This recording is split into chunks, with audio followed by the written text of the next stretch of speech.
Kubor nakaslem jong unongsan hima.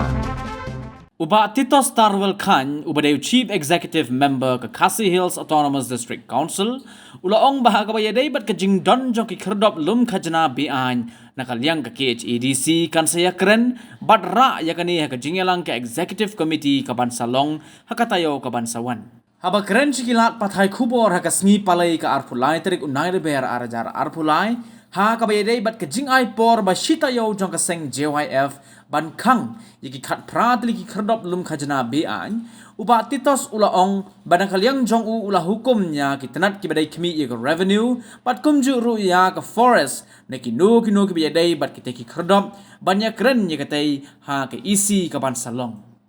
ulaong ru ladaki don ki kherdop lum khajna ki balong bian nakaliang ka Khasi Hills Autonomous District Council kanamla ban sha bat sngap ye kata ini ka deadline masitio ba ay da ka JYF wafin kang ni kita kat pratli ki toll gate ke bapa ki keno kalong illegal nomor bukan don ki cases sa high court bakal dong ka sitio na ka DCA shafi ha 100 trick go January go gira tho wafin kang kita ki gate anything nakaliang ka jonga adin bangalai i tu kubor ngala direct i department ki badai concern badai baka revenue bat kumju ru bat ka forest lani kinu ki badai bagi di toll gate ngin sekren haka isi ke bandong haka tayo ke bandong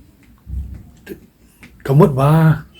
ka danam nong kita giat pan ketika ila da kidon ki balong illegal ya katale na kali ka jungi ngimla te ban operate rela da kidon pat giat ki balik si kiyo ada ka court order la ni ki balong kum ki bid office jong ka forest ya kita pat ngin sampai ka basyongnya bangi de ban le kat kum ka ai ngin le Raya di balong illegal hi na kaliang kasonga la krensai bangin nom la krensai